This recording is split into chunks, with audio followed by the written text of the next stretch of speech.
Bueno, muy buenas tardes. Soy Sebastián Calandri, miembro de los CREA Pico Barón y Quemuca Triló, y representante de la zona en la Comisión de Agricultura de CREA. Hoy los invitamos, hoy seguiremos analizando los resultados de la red de ensayos de agricultura de la región Asterenoso. Un par de semanas atrás, parte del equipo técnico de la zona nos presentó información surgida de los ensayos de girasol y de soja. Hoy Diego Rotilli y Agustín Giorno continúan y nos mostrarán resultados de ensayos de maíz y los módulos de los cultivos de segunda. Les comento un poco, esta red de ensayos se puede llevar adelante gracias a muchas personas que trabajan mucho, que forman parte de un grupo o comunidad, si quieren llamarle, de la agricultura de esta región CREA. A ellos les quiero agradecer, a la mesa de asesores de la zona Oeste Arenoso, que participa y piensa mucho estos ensayos, a los miembros CREA de esta región, a las 95 empresas miembros CREA y que forman los 10 grupos CREA, a los equipos técnicos de esas empresas CREA, a los encargados equipos de trabajo de cada una de esas empresas que participan de esta red CREA y que les tocan ensayos y se ponen las pilas y los hacen y muy bien. A los muchos fieles y comprometidos sponsors que junto con sus equipos nos ayudan mucho en también organizar, pensar y financiar esta red.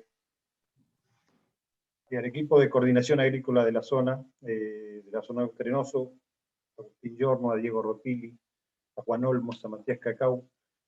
Ellos se pusieron al hombro estos trabajos hace un año y lo estamos terminando, ya está en funcionamiento el nuevo. Aprovecho a invitar a todos los que nombré a trabajar en la nueva campaña y ahora analizar y discutir los últimos ensayos que vamos presentando de la campaña pasada. Ahora los voy a dejar en manos de Fabricio Fontana, nuestro coordinador. Él nos va a introducir en la dinámica de esta reunión y de tiempos, preguntas y oradores. Bueno, muchas gracias por venir y nos vemos en un rato. Gracias, Eva. Esperen que cambiamos. Bueno, buenas tardes, bienvenidos. Yo simplemente les robo un minuto para plantearles 4 tips para esta reunión. Como dice ahí, las preguntas que a ustedes les vayan surgiendo, por favor les vamos a pedir que las escriban en el chat. No tienen habilitados los micrófonos, esto es formato webinario, por lo tanto no los vamos a escuchar. Así que escriban la pregunta y cuando consideremos momento adecuado para intervenir, cortaré al orador y les replantearé su pregunta. Vamos a hacer lo posible porque las preguntas vayan al final, salvo temas aclaratorios, pero durante la presentación ustedes vayan en el chat volcando las interrogantes que les surgen.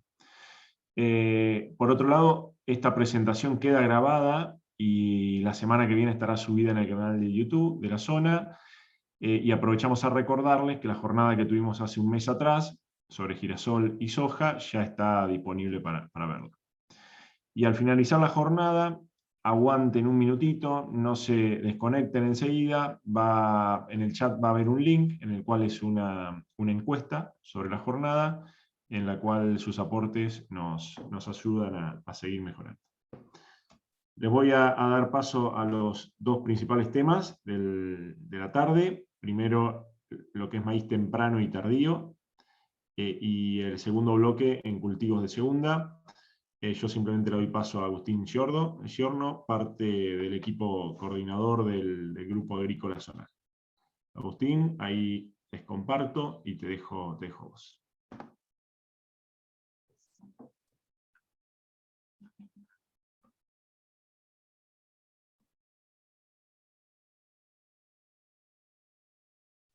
Muy bien, gracias Fabri. Nada, yo un minutito, porque esto es clave que lo haga en este momento, antes de que empecemos ya a presentar información y todo.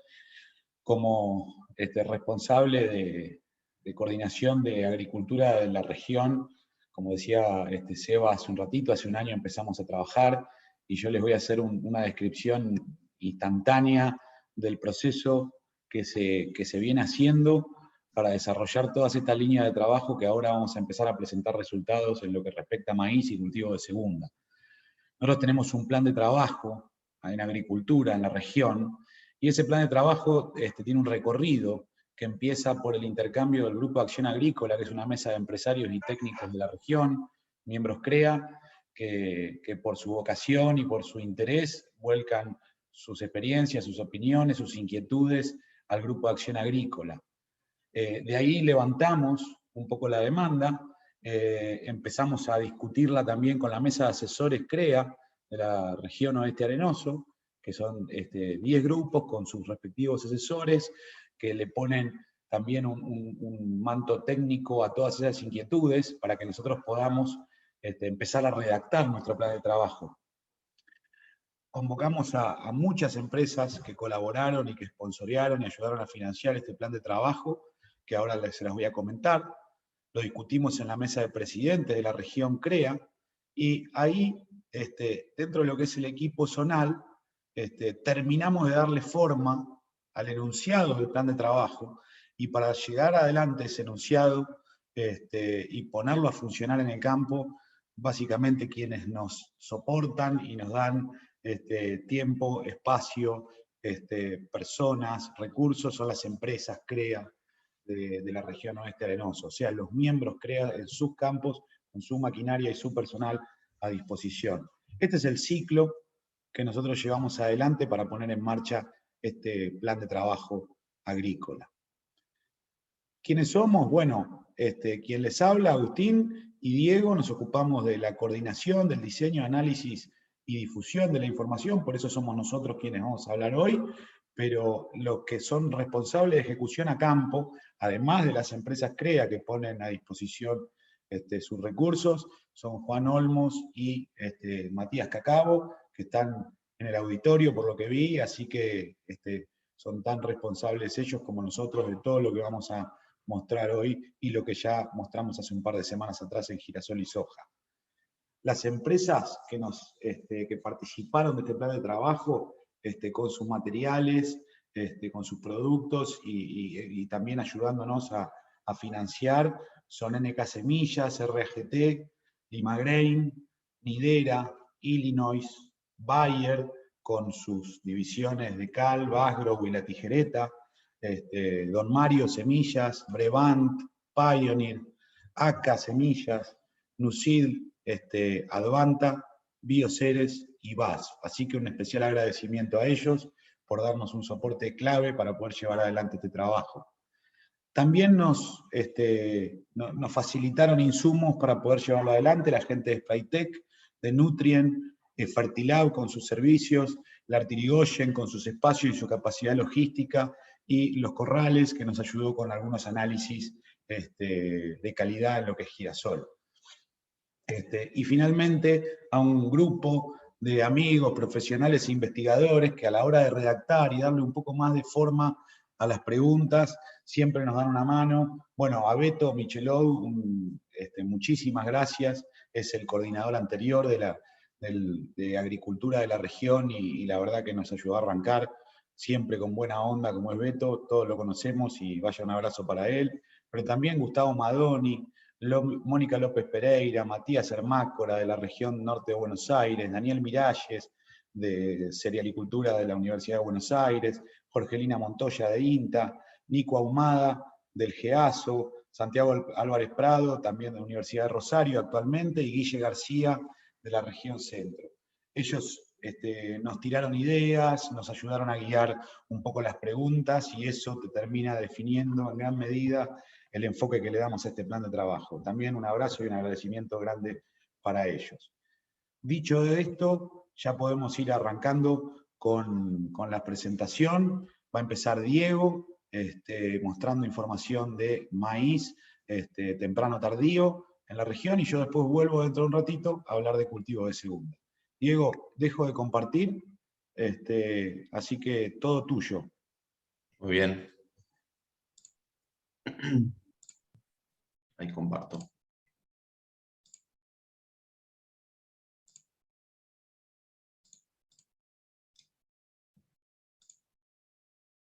Ahí se ve, ¿no? Perfecto. Bueno, buenas tardes a todos. Gracias por estar escuchando. Así como les comentaron, empezamos con la reunión, salimos de la soja de girasol y pasamos al maíz. A mí me va a tocar maíz temprano y después maíz tardío, y Agustín va a presentar todo lo que tiene que ver con cultivos de segunda comparados. Bueno, para empezar, dentro del ciclo ese de generación del plan de trabajo que comentó Agustín previamente, particularmente en maíz, estas fueron las demandas que nosotros regionalizamos de acuerdo a lo que sugirieron los empresarios y los asesores de cada zona en lo que es maíz. Entonces, por ejemplo, teníamos alguna demanda importante de cuáles eran los techos de rendimiento y los factores que determinaban esos techos de rendimiento en los mejores ambientes. Recordemos que la potencialidad de los ambientes, dado por la textura del suelo y las precipitaciones, por sobre todo la condición hídrica, en nuestra región, empeora a medida que nos vamos hacia el oeste y hacia el sur. Entonces, donde está la A son los ambientes en los que mayor potencial de rendimiento podríamos tener, y ahí es donde estaba el interés por esta pregunta. Y después teníamos preguntas sobre la estructura del cultivo en maíz tardío, particularmente la combinación de nitrógeno, densidad y genotipo. Y después teníamos particularidades a lo largo de toda la región, en lo que era la nutrición nitrogenada particularmente, en maíz tardío, pero además también en maíz temprano. Entonces acá a la derecha tenemos a donde se ubicaron en amarillo los ensayos de maíz temprano y en rosa los ensayos de maíz tardío. Como verán, tenemos más hacia el este el maíz temprano, hacia el oeste el maíz tardío. Para introducir un poco cómo fue la campaña, la condición hídrica se resume acá. Tenemos el caso de Trenquelauquen como ejemplo, acá a la derecha maíz tardío, a la derecha arriba. Si se fijan, esta línea, la línea roja, indicaría el punto de marchitez permanente, es decir, la condición del suelo en la cual los cultivos están con muy poca disponibilidad hídrica. Y acá arriba estaría lo que es capacidad de campo, es decir, aquella condición del suelo en la que los cultivos pueden absorber agua del suelo sin ningún problema. Y la línea negra indica cómo fue en esta campaña el avance. En verde tenemos el intervalo normal, en un año promedio, o en los años promedios, y como verán al principio arrancamos con muy buena disponibilidad hídrica, y esta fue disminuyendo con la falta de lluvia que hubo entre noviembre y diciembre del año pasado. Y como verán, acá tenemos más o menos en naranja el momento donde hubiera estado la floración del cultivo. En realidad en los ensayos estuvo un poco más tarde. Como verán, estábamos muy cerca de punto de marchitez permanente, o sea, atravesamos toda la etapa vegetativa con muy buena condición hídrica y la etapa reproductiva con muy mala condición hídrica. Y acá una levantadita, si ustedes se fijan, a principio medio de enero de la condición, que esas fueron las lluvias de enero que vinieron un poco a rescatarnos. Entonces el llenado ocurrió con una condición no ideal, para nada ideal, más bien cercana al punto de marchitez, pero bueno, justo más o menos para lo que fuera la floración del cuajo hubo una lluviecita. Y acá abajo tenemos dos condiciones, en lo que sería Pico y acá en lo que sería Guil, o sea, más cerca del sur de la región, de cómo fue la condición durante el maíz tardío. Y bueno, vemos que en Pico fue, de nuevo, arrancamos con muy buena condición hídrica y hacia ya el periodo crítico tuvimos muy poca disponibilidad hídrica que se readecuó ya para el llenado. Y más al sur, en realidad, tuvimos un año bastante mejor que lo común. Esos serían los ensayos que están acá al sur, en La Verde, Doblas, en El Poleo, Entre Ríos y Macachín. Fue una condición muy buena de año, comparado con lo normal. Así que en síntesis tuvimos un año con muy buena disponibilidad hídrica inicial que fue empeorando a lo largo que avanzó el año y se recuperó para los maíces tardíos hacia el final. Bien, entonces, los primeros set de ensayos que voy a mostrar es los ensayos comparativos de rendimiento de maíz. Son 3 ensayos. Voy a mostrar cada ensayo por su cuenta, que va a quedar para que ustedes lo miren, y después vamos a hacer un resumen de todos los ensayos en conjunto a nivel regional y vamos a agrupar los datos con otra región. Entonces esto fue en La Clarita, en el Ordi, cerca de Villegas, en maíz temprano, sembrado el 30 de septiembre, acá están las condiciones. Y acá está la lista, recuerden que los ensayos se hacen todos con testeo apareado, con 3 repeticiones. Entonces acá tuvimos una condición peor a la esperada, de 10 toneladas por hectárea. Nosotros esperábamos un ambiente de más o menos 12, 13. Y bueno, acá está la agrupación de los híbridos. Después pasamos a Santa Elena, en General Pico, maíz tardío, 1 de diciembre la siembra, con una condición de año bastante mala, en la que tuvimos más o menos 7.500 kilos de rendimiento promedio, y de nuevo acá, cómo se ajustaron los híbridos. Y por último en el poleo, en Miguel Riglos, maíz tardío el 10 de diciembre, con un año muy por encima de lo esperado, acá en el sur de La Pampa, y sobre todo en este ambiente, en el que tuvimos un promedio superior a los 9.000 kilos. Bueno, cuando resumimos todo esto, a lo largo de toda la región, podemos ver un rendimiento promedio de los SR cercanos a los 9.000 kilos, con, acá a la derecha está el rendimiento índice de los diferentes materiales a través de todos los ensayos. Ahora, lo que puede ser interesante es que tuvimos la información del sudoeste también, o sea, también de la región oeste, pero más al sur, o sea, del oeste de Buenos Aires, pero más al sur, y agrupamos aquellos materiales que se repetían en las dos regiones. Entonces estos son 6 ambientes por híbrido, como ven, son todos ambientes que en promedio tuvieron 7.500 kilos de rendimiento, y un montón de materiales fueron repetidos y bastante distribuidos entre las empresas. Y lo que muestra esta figura son las pendientes del ajuste del rendimiento al índice ambiental, es decir, aquellos que están alrededor de 1 son híbridos que copian muy bien el ambiente. Aquellos que están por encima del 1 acá son híbridos que responden mejor cuanto mejor es el ambiente. Y aquellos que están por abajo del 1 son aquellos híbridos que responden mejor en ambientes peores, es decir, son más estables o son más adaptados a peores ambientes. Y acá tenemos el rendimiento medio, entonces aquellos híbridos que estuvieron hacia la derecha tuvieron un rendimiento promedio dentro de todos estos 6 ambientes más alto, y aquellos a la izquierda más bajo. Entonces, como verán, son ambientes de bajos rendimientos en el conjunto, y tenemos bastante diversificación de híbridos. Entonces, si uno quisiera situarse en un ambiente mejorcito, o sea, más tirando a los 10.000 kilos o más, podría buscar por acá, y en uno peorcito, podría buscar por acá. Así que esta tabla queda para que la revisen de nuevo, y creo que es útil teniendo en cuenta que no hay muchos ensayos en la región, y sobre todo en regiones en las que haya rendimientos promedios en general bajos respecto a donde se suelen mostrar estos ensayos, ¿no? Bueno, pasemos al maíz temprano. Entonces, si recuerdan, acá lo que teníamos como principal pregunta era cuál era el techo de producción, es decir, los rendimientos máximos a alcanzar. Estas fueron las preguntas que tenía la zona, y cuáles eran los factores, dentro de un montón de factores que se pueden seleccionar, seleccionamos algunos, que podían determinar las diferencias entre el rendimiento promedio o el rendimiento alcanzado y el rendimiento máximo al que se podía alcanzar. Entonces, estos son los 3 ensayos que hubo. Tuvimos uno en el Rincón, al este de América. Este era un ambiente con acceso a napa, de muy alta productividad. Después tuvimos de nuevo La Clarita, cerca de El Ordi o Villegas, en un ambiente, para lo que es la zona, bastante bueno, pero ya con alguna limitante un poco mayor que el Rincón, obviamente. Y después un ambiente del Carmen, cercano a Catriló, en el cual el cultivo que se suele utilizar es el maíz tardío, y nosotros sembramos el maíz temprano porque una de las preguntas de los asesores de la zona era si en los mejores ambientes, es decir, en los más bajos o las medialomas con acceso a napa, y que de cualquier manera tienen mucho porcentaje de arena en los suelos, en realidad no sería más conveniente explorar un maíz temprano, por el tema de que sabemos que el maíz temprano tiene un mayor potencial de rendimiento. Entonces, generalmente tenemos maíz tardío acá, pero queríamos saber hasta dónde podíamos alcanzar el rendimiento.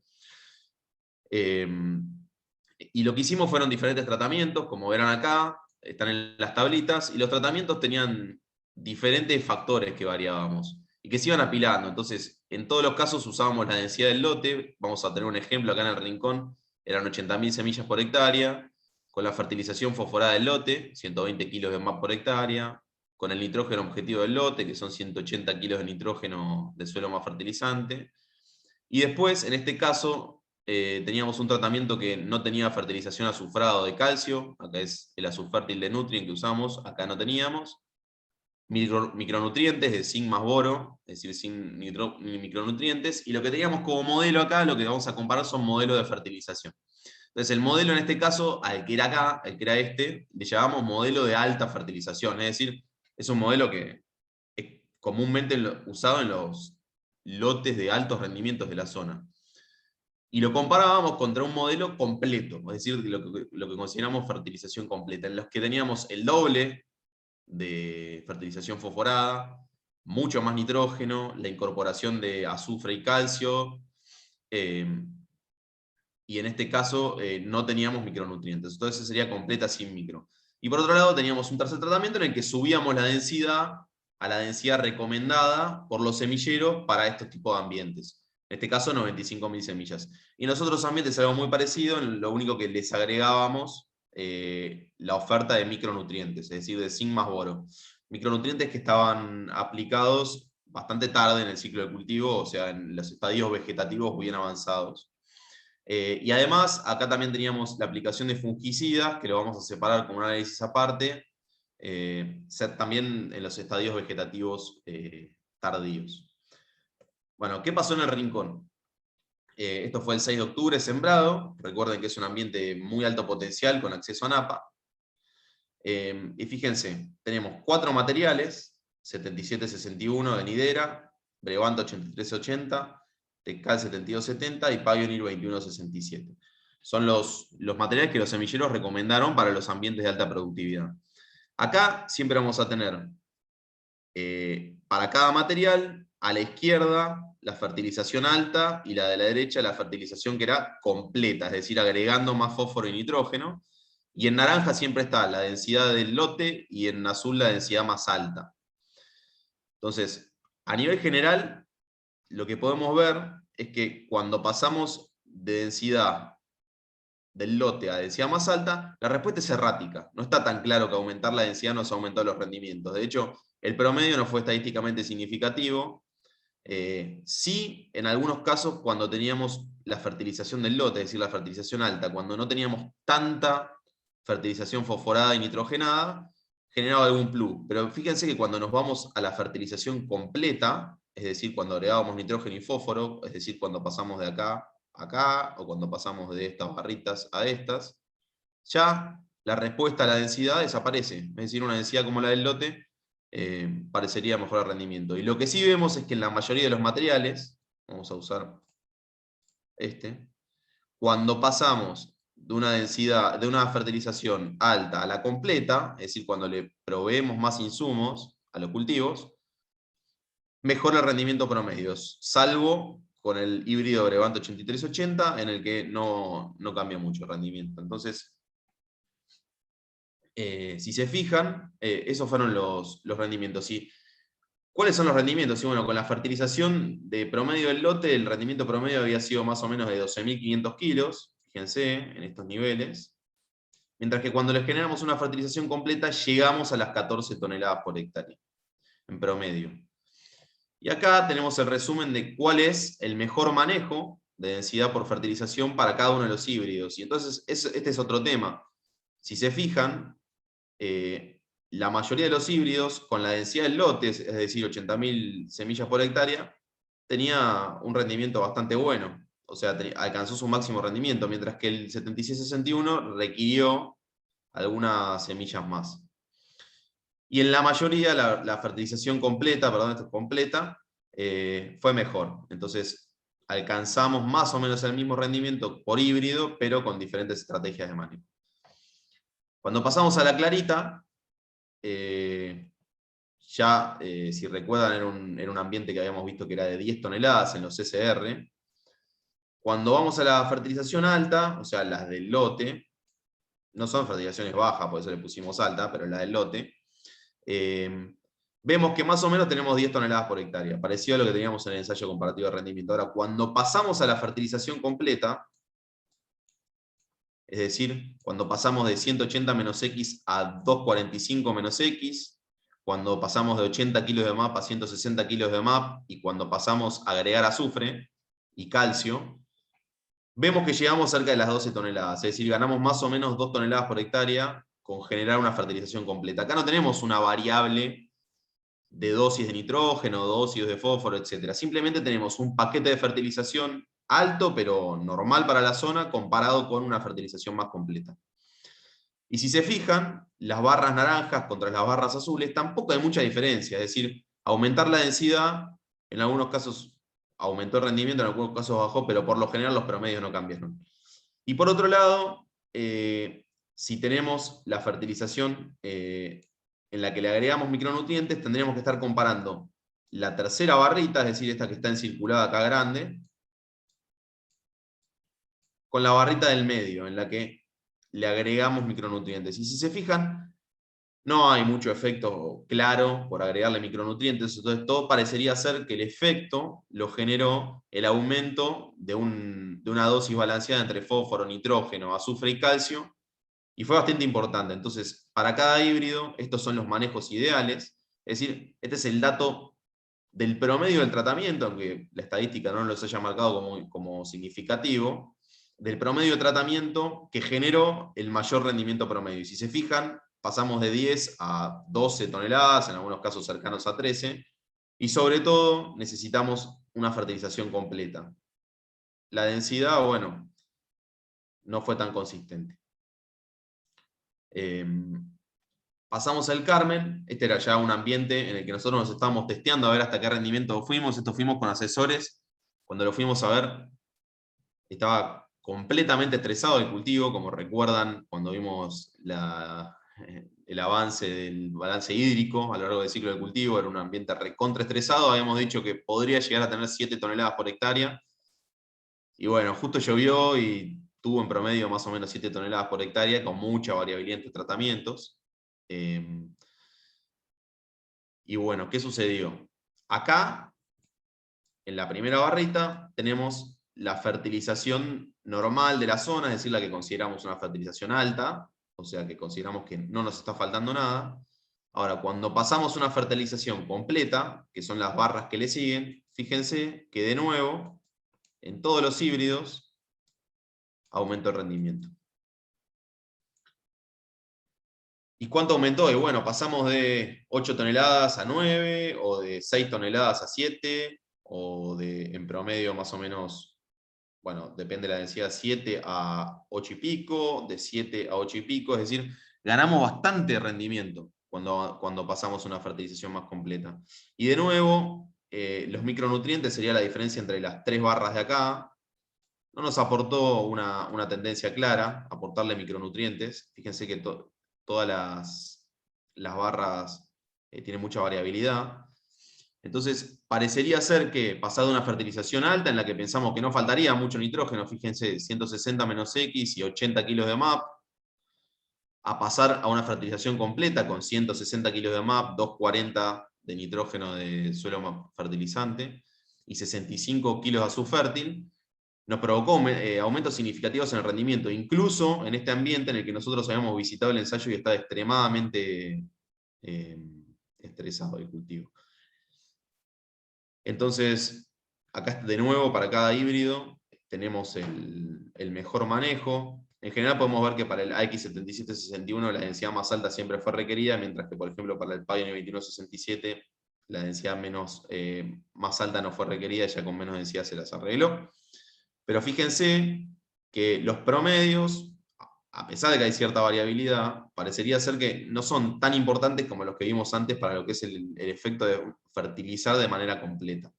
Entonces, creo que el principal mensaje que tenemos es que para el maíz temprano, a través de los ambientes de mucha diferencia de rendimiento que exploramos, pasar de un paquete de fertilización normal, que nosotros consideramos de una buena fertilización, a uno completo, es decir, aportar un balance de nutrientes con altas dosis, nos permite explorar los techos de rendimiento para los diferentes ambientes.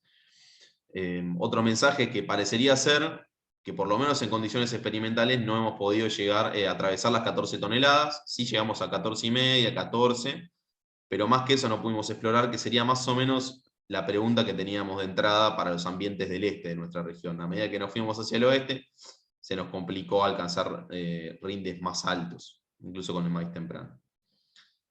Bueno, acá tenemos la respuesta a los fungicidas. Si recuerdan, cuando habíamos explorado la soja, habíamos tenido un montón de respuestas a los fungicidas en la soja.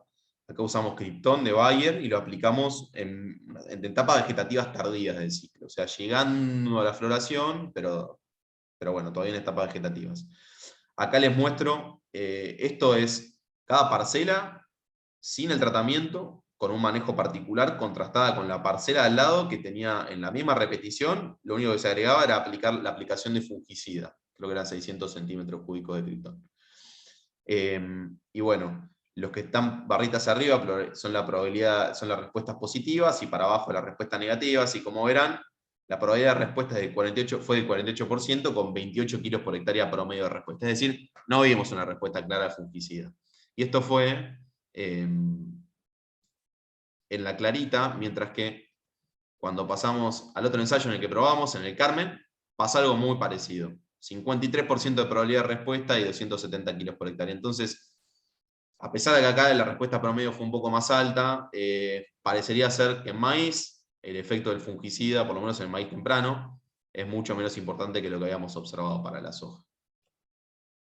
Y por último, esto lo habíamos mostrado con la soja también, si recuerdan, tenemos el análisis de brecha de rendimiento, es decir, nosotros tenemos apilados hacia arriba los rendimientos de los diferentes tratamientos, y lo que hacemos es restringir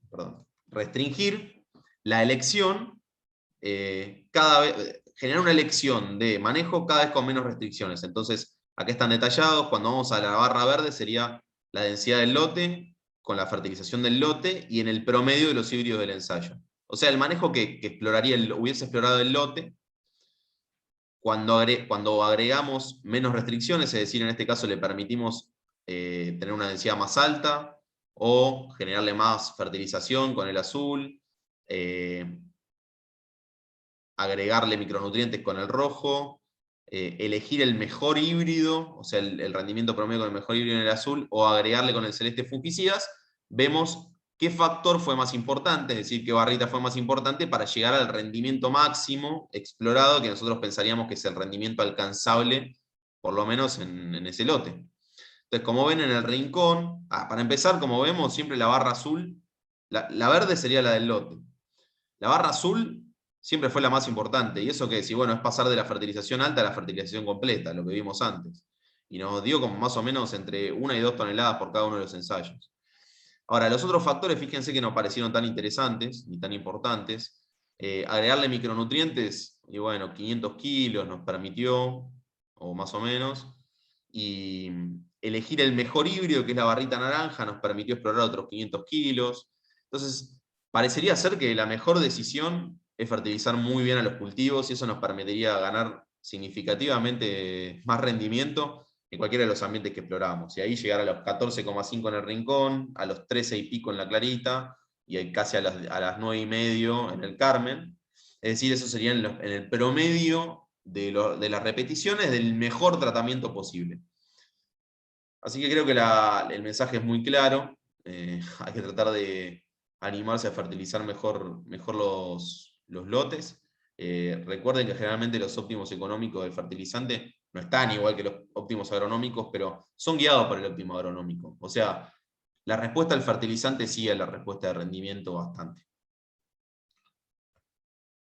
Una cosa que no quería dejar de mencionar, algo parecido habíamos hecho en soja y en girasol, cuando habíamos analizado algunas respuestas a nutrientes. Tomamos unos datos del INTA Villegas, en el que rápidamente quiero comentar que hay algunos peros cuando decidimos fertilizar muchísimo, como lo vimos antes. Y estos ensayos que hicieron, y bueno, lo que hicieron fue analizar cómo era la evolución de la emergencia del maíz, que serían estas curvas, en días de la siembra. Fíjense, el 0, las curvas empiezan cuando sembraron, y a medida que avanza son días desde que sembramos.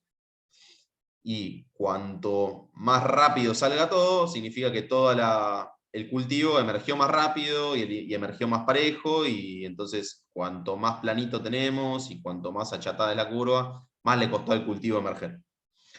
Y lo que hicieron fue ver cuál era el efecto sobre la emergencia del cultivo del agua en la cama de siembra, y teníamos 3 situaciones. Ellos se encargaban de dejar el lote, en realidad eran ensayos en macetones grandes, simulando el suelo del lote en casi el punto de marchitez permanente, es decir, con muy poca agua en la cama de siembra, en capacidad de campo, o con muchísima agua, es decir, justo después de una lluvia en la que se sembró justo después de la lluvia y ocurrió una lluvia también justo después de sembrar. Y teníamos dosis diferenciales de azufértil y dosis diferenciales de fosfato monoamónico, es decir, de MAP.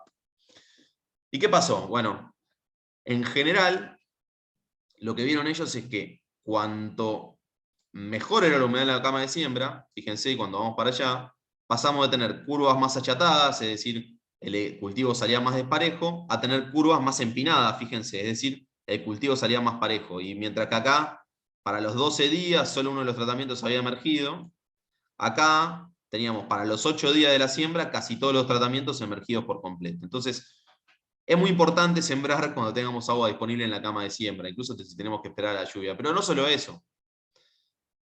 Después veían las dosis incrementales de nutrientes que pasaba. Y acá teníamos azufértil, que parecería ser algo que vimos que aumentaba los rendimientos. Pero fíjense, cuando teníamos mucha agua disponible, pasar de 0 kilos de azufértil, que es la barra verde, a dosis crecientes, hasta 200 kilos de azufértil, que es la barra roja, la línea roja,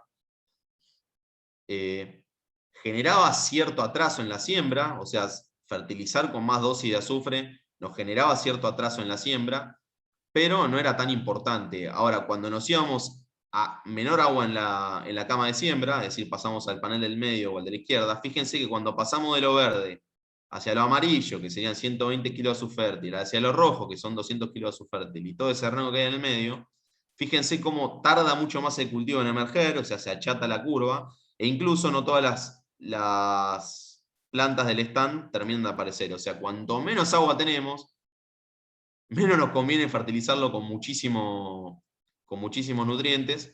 Y algo parecido pasó con el MAP. Fíjense, dosis crecientes, algo parecido pasaba con girasol, si recuerdan, y con la soja. Nos hacían que se atrase la emergencia y que emergiera menos población, y acá lo mismo, y cuanto menos agua tenemos, más importante es eso. Entonces, recuerden que cuanto más desuniforme es la emergencia de la población, esto es el porcentaje de plantas desfasadas en una hoja de maíz, y este es el rendimiento relativo en dos ambientes. Fíjense, cuando pasamos de todas juntas es el 100% de rendimiento, cuando se desfasa el 50% de la población, una hoja nada más, ya perdemos 10% de rendimiento. Cuando se desfasan 3 hojas, pasamos a perder casi el 20% de rendimiento, y cuando se desfasan 5 hojas, es decir, sale como 3 semanas después el 50% de la población, perdemos todavía más rendimiento. Entonces, algo importante que creo que tenemos que llevar de esto es que si queremos explorar altos rendimientos, tenemos que asegurarnos de nutrir bien el cultivo, dar una fertilización completa en la región para el maíz temprano, pero además tener cuidado al hacer toda la fertilización a la siembra con la semilla si no tenemos una cama de siembra con muy buena agua disponible. Si no, capaz podríamos empezar a considerar particionar las fertilizaciones o incluso resignar un poco la fecha de siembra hasta tener una buena lluvia que nos permita fertilizarlo sin mucho problema. Entonces recuerden que el maíz tiene que tener un cultivo parejo.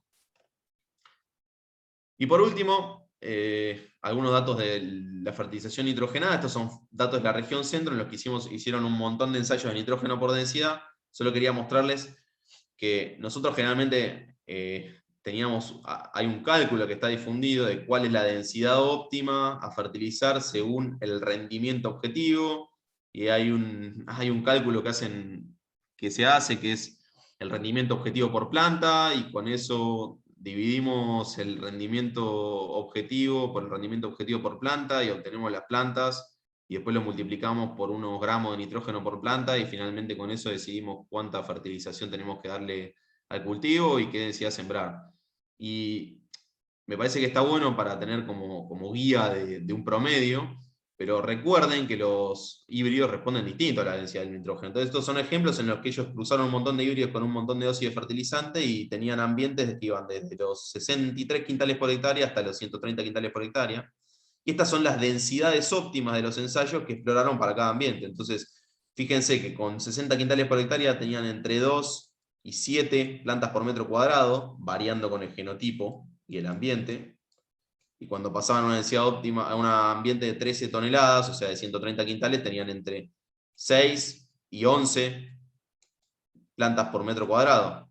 Entonces, y con un rango enorme para cada ambiente objetivo. Y lo mismo con el nitrógeno, fíjense que algunos casos en 6.000 kilos por hectárea, con 80 kilos de nitrógeno lo alcanzaban y en otros necesitaban como 250, y así para todo. Entonces, el mensaje de esto es que nosotros teníamos, y por eso generamos los ensayos que generamos, era, ojo con calcular sin conocer los materiales, o sin conocer el ambiente, o sin nada, con un promedio, lo que sea, porque podemos estar quedándonos pasado de plantas, o corto de plantas, o pasado de nitrógeno, corto de nitrógeno. Entonces lo que hicimos fue hacer unos ensayitos de nitrógeno por densidad, o de híbrido por nitrógeno, en los diferentes ambientes, y esto por ejemplo es el Rincón, si recuerdan, con una fertilización completa, teníamos 14 toneladas por hectárea, y acá tenemos otros híbridos, de los que exploramos antes, que en teoría nos comentaban que tenían un potencial de rendimiento menor, o sea, recomendados para otros ambientes, y lo que veíamos era que la respuesta a dosis incrementales de nitrógeno no existió, en este caso. Y todo se planchó alrededor de entre las 2 y las 13 toneladas. Entonces parecería ser que el efecto híbrido es importante, porque si acá no tuvimos respuesta y antes habíamos tenido mucha respuesta, puede ser que haya sido al azufre y al calcio, puede ser que haya sido al fósforo, pero al nitrógeno seguro que está condicionado por el híbrido. Si acá no tuvimos respuesta y los otros híbridos sí, sería interesante ver eso. Esto es en el Carmen, recuerden que tenemos rindes muy bajos, teníamos el nitrógeno del suelo, en el que tuvimos un rinde bajísimo, y aumentar el nitrógeno un poco, nos aumentó el rendimiento, pero después ya no tuvimos mucha respuesta de rendimiento, contrario a lo que habíamos visto para los otros híbridos. Y por otro lado, esta es en la clarita, en el que cambiamos y veíamos combinaciones de densidad por nitrógeno, y si recuerdan, en la clarita una fertilización completa de los otros híbridos. Este híbrido es el Sursan 6620, en los otros híbridos había mejorado el rendimiento, mientras que acá no lo cambió, e incluso puede ser que lo haya disminuido. Este es un híbrido con un comportamiento muy distinto a los otros que probamos. Entonces, conclusión: tratemos de conocer los híbridos, pidamos información a los semilleros de cuál podría ser la densidad recomendada, la dosis de nitrógeno recomendada, y si pensamos ir hacia híbridos de diferente comportamiento, diferente rinde medio, de diferente respuesta al ambiente, pensemos que toda la nutrición va en conjunto con el híbrido. Bueno, pasemos a maíz tardío. Maíz tardío, si recuerdan, estamos continuando una línea que era la que había iniciado Beto en la zona, y que se deriva de la red de uva de maíz, es decir, los ensayos que coordina Gustavo Madoni, el grupo Gustavo Madoni en la cátedra de Cialicultura. Esos protocolos los iniciamos hace 3 años desde la cátedra, y se están repitiendo en un montón de lugares del país. Y bueno, este es el tercer año que se hace en la zona, con algunas particularidades de este año, y lo que hacíamos era probar diferentes híbridos.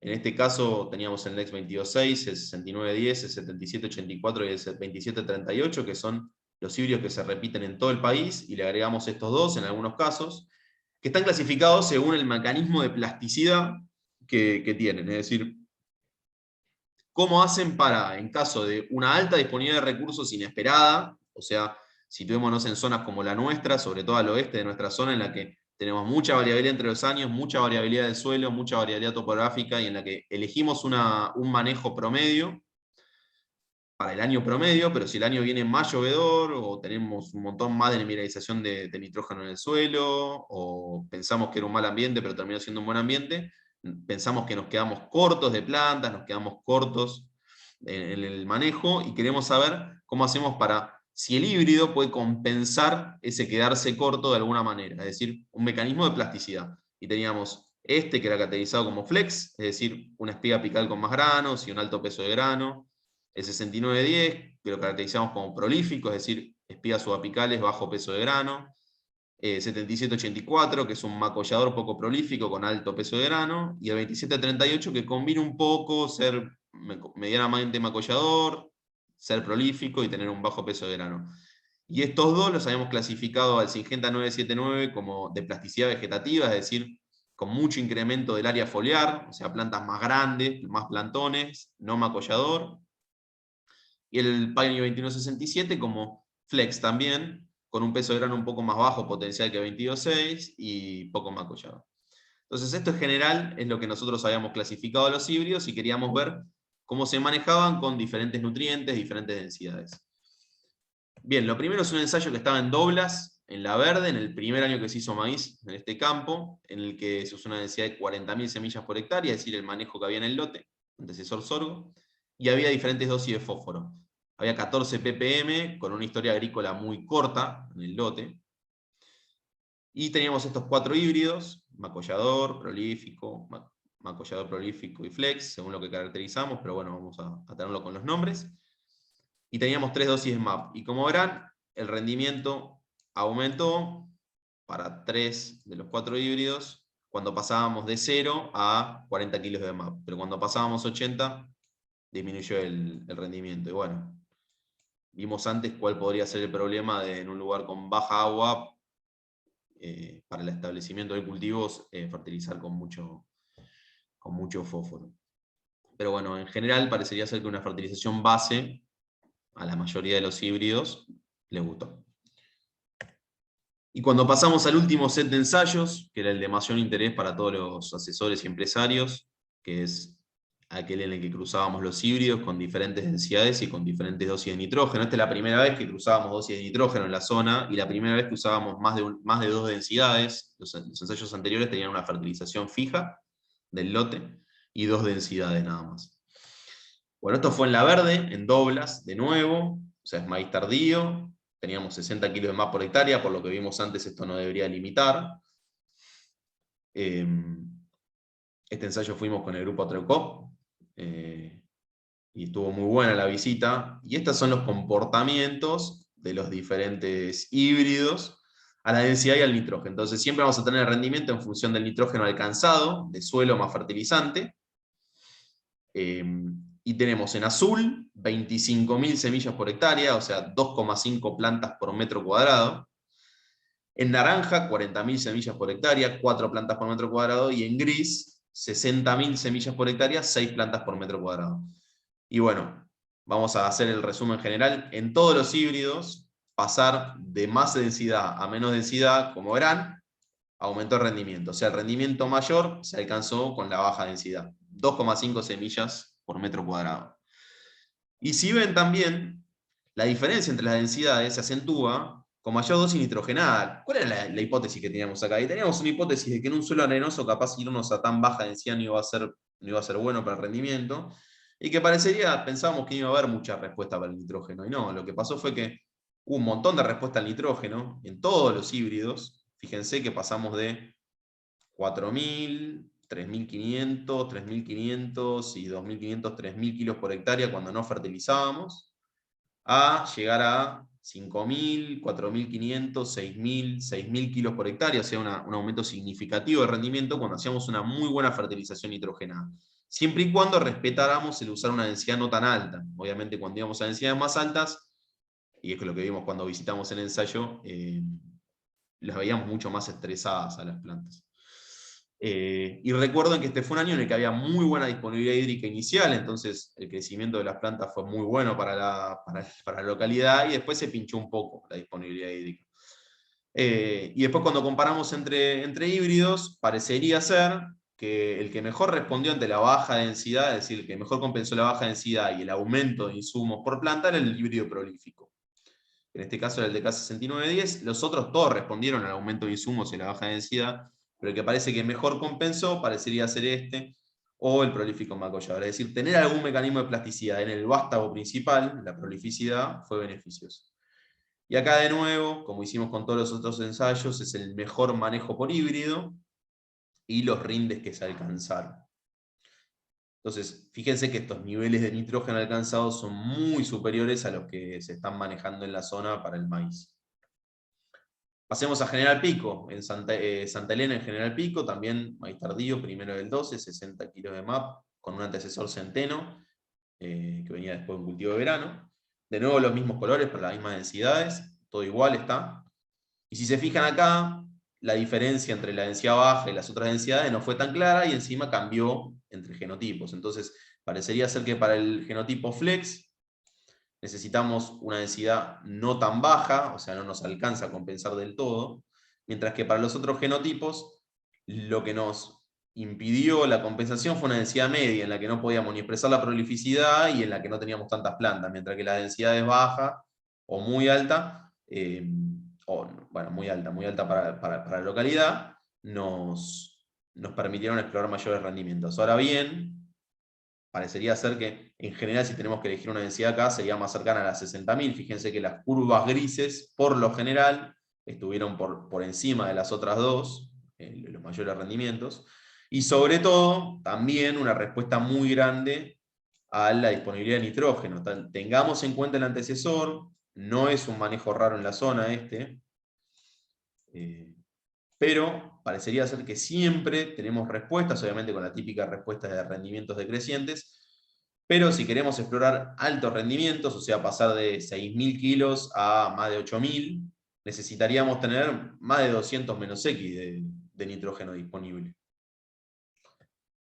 Y con el Syngenta 979, que es un híbrido, recuerdan, con menos plasticidad reproductiva, pero que podía crecer mucho a nivel vegetativo, pasó algo muy parecido, quizás con la densidad intermedia siendo un poco mejor comportamiento. Este es un híbrido que no es prolífico, que tiene una espiga un poco más pequeña que la demás, pero tiene un montón de tamaño de planta, y la respuesta al nitrógeno también fue clarísima. Entonces acá de nuevo resumimos para cada híbrido el manejo promedio que dio el rendimiento más alto. ¿Se acuerdan que el SR había tenido 7.500 kilos de promedio? Acá llegamos hasta casi 9.000 con el manejo óptimo. Y por último tenemos en el poleo, Miguel Ríos, una siembra típica también de maíz tardío, 10 de diciembre, 60 kilos de MAP con antecesor centeno también. Esto estaba en un sector del lote de alto, para lo que es el lote de alto potencial, nosotros creíamos que tenía la napa disponible, después cuando la fuimos a medir también estaba al 1,5 metros. Así que cuando lo fuimos a visitar, si recuerdan, cuando fuimos estaba espectacular el ensayo.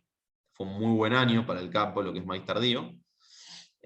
Al igual que había sido para soja, si recuerdan. Y bueno, ¿cómo son las respuestas? Y de nuevo, la respuesta al nitrógeno está clarísima. Pasamos de 7, 8 toneladas por hectárea a más de 10, o a 10 de promedio. Y las respuestas de nuevo a la densidad cambian entre híbridos, pero de nuevo no es como veíamos en Dobla, que teníamos que elegir una ultra baja densidad para perder rendimiento. Sí que las compensaciones de los híbridos, tengamos como ejemplo el macollador, Domario 2738, prolífico macollador nidera, las barras azules, si se fijan, están bastante por encima de las, bastante cerca de las otras.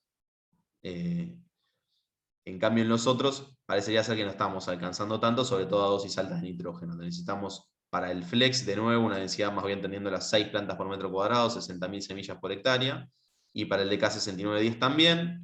Ahora, siempre que tenemos más nitrógeno, tenemos una capacidad de compensación acentuada, sea por el mecanismo que sea. Y de nuevo, Syngenta 979 con la densidad intermedia parecería ser la mejor, respondiendo también al nitrógeno, pero sin explorar rendimientos tan altos. Recuerdan, no llegó a las 10 toneladas.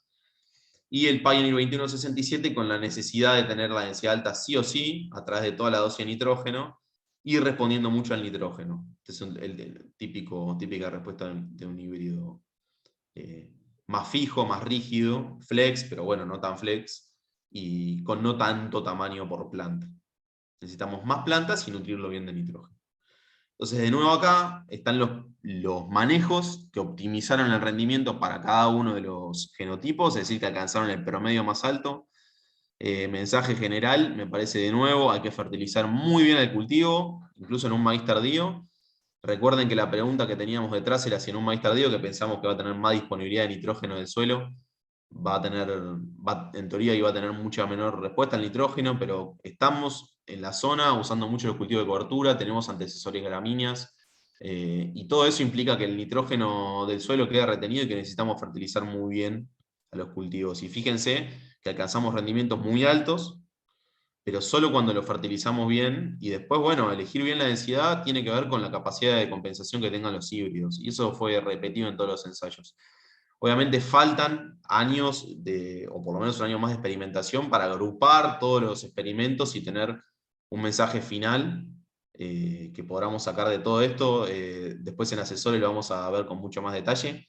Y obviamente siempre están las reuniones anuales de la red UBA de maíz, en la que se agrupan todas estas respuestas a nivel de país y con un montón de ambientes distintos. Pero creo que nuestra zona es muy representativa de lo que puede ser de interés, de bajar la densidad o subir la densidad de acuerdo al genotipo que tenemos y variar la dosis nitrogenada, siempre buscando nutrirlo bien al cultivo. Bueno, muy bien, eso es todo.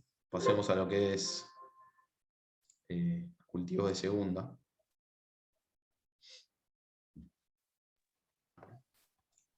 Gracias, Diego.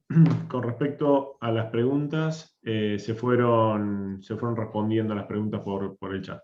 Así que, si les parece, seguimos. Agus. Bien. Diego, te alivié el fin de semana, ¿eh? Fui atendiendo las consultas por el chat, así que Gracias. ya es sábado para vos. Bueno, gracias a todos por escuchar. Excelente, Diego, la verdad, buenísima la información y me quedo con una idea que hemos charlado en su momento con Gustavo, coordinador de la red UBA, que es cualquier práctica que a vos te genere incrementar los rendimientos, ya sea en ambientes de bajo potencial, bajar densidad, en ambientes de alto potencial, subirla, pero cualquier práctica que incremente los rendimientos esperados debería incrementar la fertilización nitrogenada, ¿no? Es una idea que para mí es bastante concisa. Uno suele tener o estar más predispuesto a decir, bueno, menos plantas requieren menos nitrógeno. Sin embargo, más rendimiento requieren más nitrógeno. Entonces, de alguna manera es como esa disyuntiva, parece que se va resolviendo en favor de más potencial, más fertilización, ¿no, Diego? ¿Qué opinás? Sí, bueno, lo que suele pasar es que calculamos un rendimiento por planta. Estimamos un rendimiento para una zona, supongan 10 toneladas por hectárea. Calculamos un rendimiento por planta. Esa es la práctica común que hay difundida actualmente. Tantos gramos por planta. Entonces, con eso calculamos una densidad. Y eso lo multiplicamos por la necesidad de nitrógeno que nosotros tenemos en promedio, que a través de diferentes ensayos alguien nos ha dicho. Lo que pasa es que ahí estamos desconociendo el diferente comportamiento de los diferentes genotipos y de los diferentes híbridos. ¿Y qué pasa? Cuando vamos a altas densidades en ambientes que son parejos entre los años, con mucha disponibilidad hídrica o que no cambian tanto, los años son muy parecidos al promedio, entonces el rendimiento estimado podría ser bastante parecido. Y por otro lado, no tenemos cosas extrañas en la planta de maíz. No tenemos macollos, no tenemos espigas subapicales. Generalmente tenemos una espiga por planta y estamos confiados de que la densidad que elegimos es particularmente ajustada a una espiga por planta. Y bueno, a pesar de que hay variaciones, que eso en región centro, que ya los invitaríamos al Grupo de Acción Agrícola a exponer, han encontrado variabilidades. El problema está cuando nos vamos a bajas densidades, cuando tenemos un año promedio, pero en realidad el año que esperábamos este año es muy distinto al promedio, entonces nos estamos defendiendo, pero al mismo tiempo puede venir un año muy bueno y empiezan a aparecer, por ejemplo, 2 espigas por planta. Para que aparezcan 2 espigas por planta necesitamos tener nitrógeno. Entonces el cálculo que hacemos de nitrógeno por planta ya no sirve para nada, y eso ya está demostrado, Gustavo Madoni lo demostró en una tesis doctoral.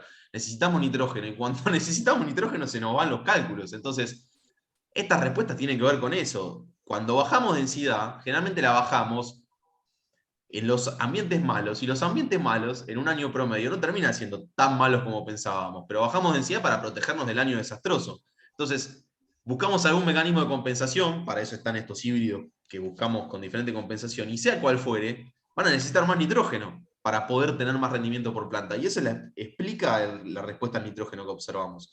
Y eso nos tira rendimiento para arriba, a fin de cuentas. Entonces, si pensamos un rendimiento en la cabeza, en un ambiente muy variable, seguramente el rendimiento sea distinto a ese que tenemos en la cabeza, pero sí o sí vamos a necesitar nitrógeno.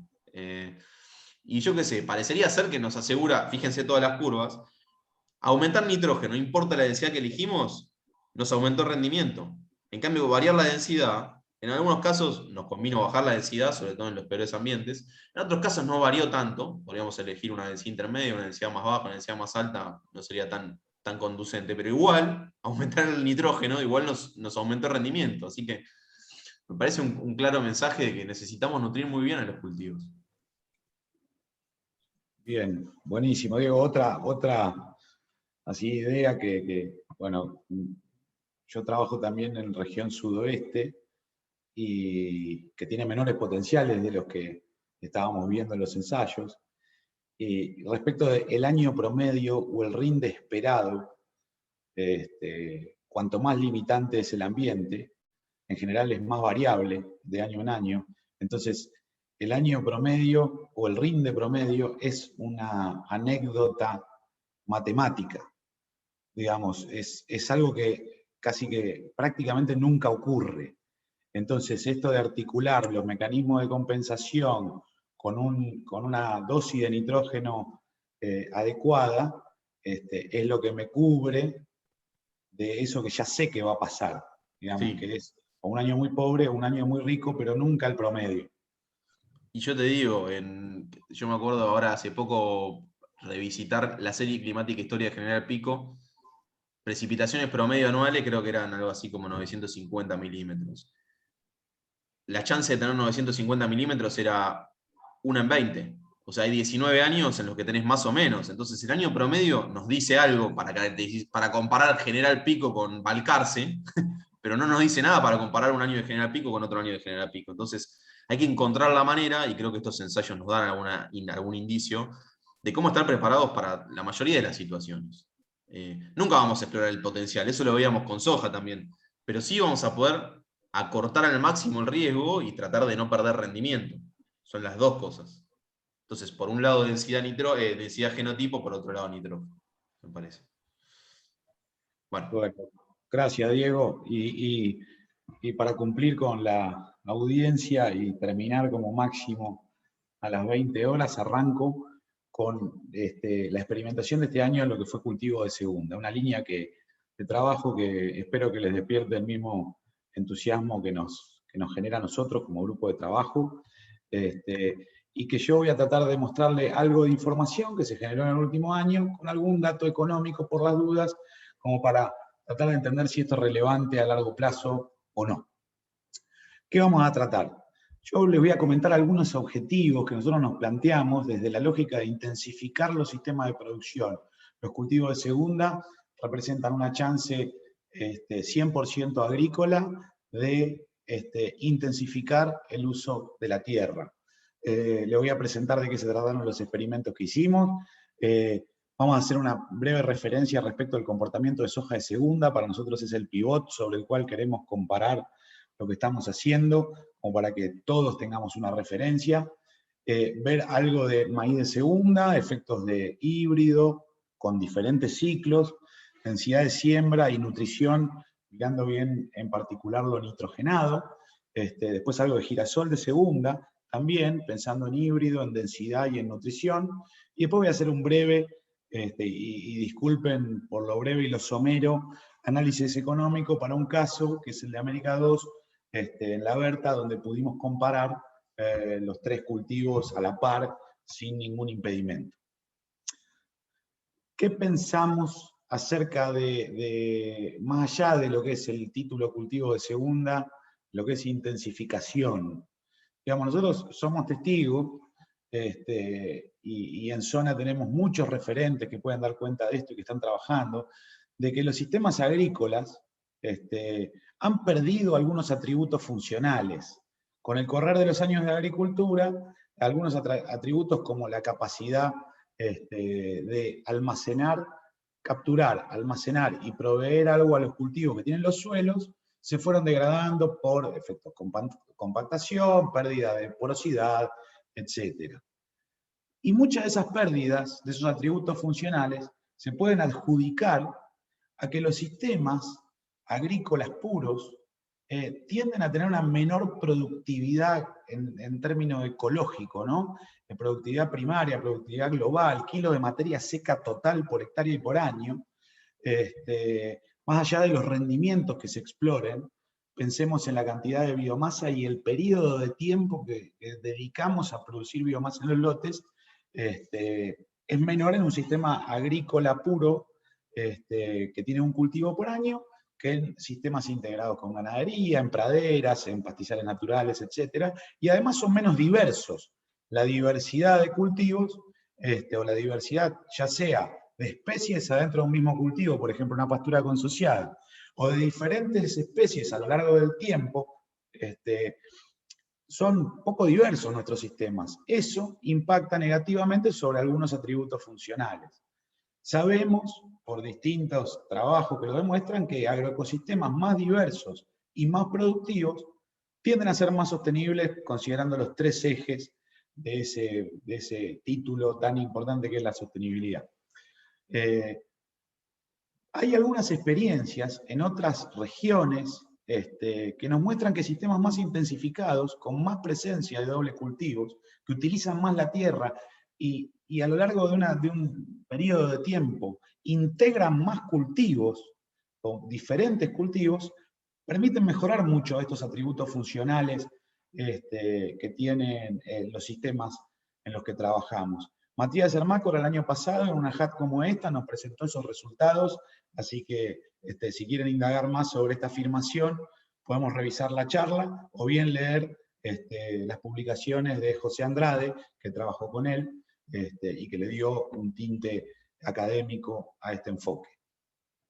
Entonces, y en definitiva, creemos que sistemas más intensificados tienen que generar un valor importante en la medida que esos cultivos respondan a estas cosas, que generen productividad y diversidad de especies a lo largo de un ciclo agrícola o de más de un ciclo agrícola. La información que tenemos disponible para diseñar esto hoy, sistemas más intensificados, o sea, cómo se pueden desempeñar los cultivos comparados, cuál es el mejor manejo para hacer un cultivo de segunda, es muy escasa en general a nivel nacional, pero también en particular en nuestra región, esa información escasea. La pregunta es viable un sistema agrícola en donde nosotros pensemos en diversificar estos cultivos de segunda? Entonces, de alguna manera este era el objetivo y la justificación de esta línea de trabajo. Por supuesto que se pueden desprender de aquí muchas otras líneas de trabajo, pero de alguna manera le quería transmitir mi motivación para encararlo.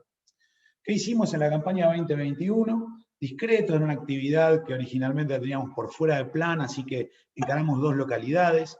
En La Berta, el CREA América 2, trabajamos sobre un antecesor trigo de, en realidad, más de 55 quintales de rendimiento, una fecha de siembra del 14 de diciembre y un nitrógeno inicial obviamente muy bajito.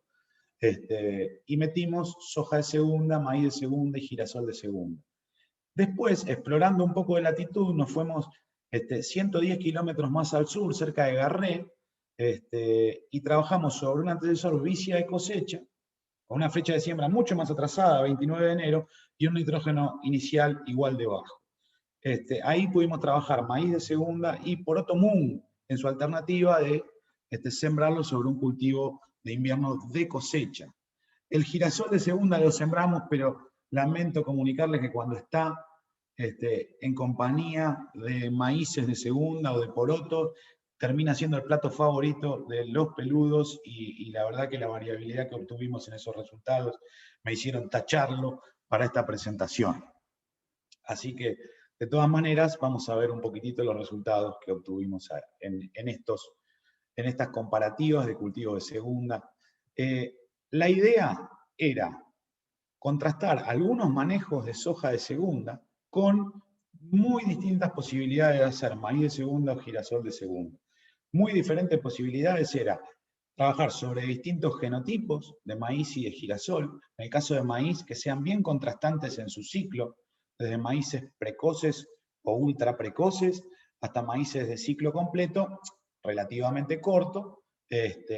A cada uno lo trabajamos en 3 densidades de siembra, tanto en maíz como en girasol, y también con 4 niveles de nitrógeno disponible para el cultivo bien contrastantes, para no solamente poder comparar el desempeño relativo de los cultivos, sino además meternos un poquitito adentro de los cultivos que no conocemos muy bien en las alternativas de segunda y tratar de ir avanzando hacia cuál podría ser un manejo adecuado para que ocupen este lugar en la rotación y en el fondo nos devuelvan esos atributos que les pedimos, que ofrezcan productividad y diversidad en el sistema.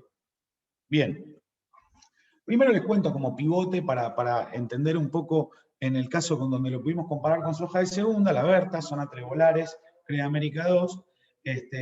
Hicimos 4 alternativas de soja como para tener una referencia y ver si modificar el ciclo de las sojas de segunda nos podía generar diferencias de rendimiento. Entonces usamos un grupo 3 bien cortito versus 40R16, es una soja de amplia difusión en la alternativa de segunda. Y a cada una de ellas le asignamos 2 densidades diferentes para ver qué efecto podía llegar a tener sobre el rendimiento. Finalmente, lo que obtuvimos es que el rendimiento obtenido en estas 4 combinaciones, 2 cultivares por 2 densidades de siembra, no generaron diferencias significativas desde el punto de vista estadístico de rendimiento, con un rango que fue desde los 32 hasta los 39 quintales y un promedio de rendimiento de 35 quintales y medio. Entonces, con este excelente rendimiento de soja de segunda, 35 quintales promedio, es que pusimos la vara para comparar las alternativas maíz y girasol de segunda, en el caso de Trebolares, en este ejemplo que les voy a mostrar. Bueno, ahora sí nos metemos en las curiosidades que son los otros cultivos. Lo primero es, ¿qué rendimiento promedio tuvimos en maíz de segunda y girasol? Bueno, para esa soja de 35 quintales que yo les comentaba, al lado obtuvimos un promedio de maíz de segunda de 52 quintales y de girasol de segunda de 17 quintales expresado como rendimiento tal cual, rendimiento físico, antes de las bonificaciones o penalizaciones. Mantengo el suspenso hasta el final. Y que cada uno de estos valores, 52 quintales y 17 quintales, son el promedio de todos esos tratamientos internos que hicimos dentro de cada cultivo, con diferentes híbridos, distintas densidades y distintos niveles de nitrógeno. Entonces, ya un primer paneo, les muestro con esta figura, vamos a meternos adentro del maíz de segunda, y veamos, nosotros acá comparamos 4 híbridos, y en realidad lo que queríamos no era necesariamente comparar el efecto del híbrido en sí mismo, sino explorar un amplio rango de madurez, digamos, desde un híbrido bien precoz, como es el Illinois 550, hasta un híbrido de ciclo completo, podemos decir intermedio corto, pero ciclo completo al fin, de madurez relativa 119, pasando por un punto medio de un 9734 de Stein, que es una madurez relativa de 111. Bueno, acá empezamos a ver algunas diferencias. El híbrido que mejor comportamiento tuvo fue esta madurez relativa intermedia, el Stein 9734, diferenciándose significativamente del más cortito que usamos, y no hubo diferencias con respecto al ciclo más completo que utilizamos. Entonces, recuerden, esto es promedio de muchas densidades y muchos niveles de nitrógeno diferentes. Ahora, les voy a mostrar el efecto del nitrógeno.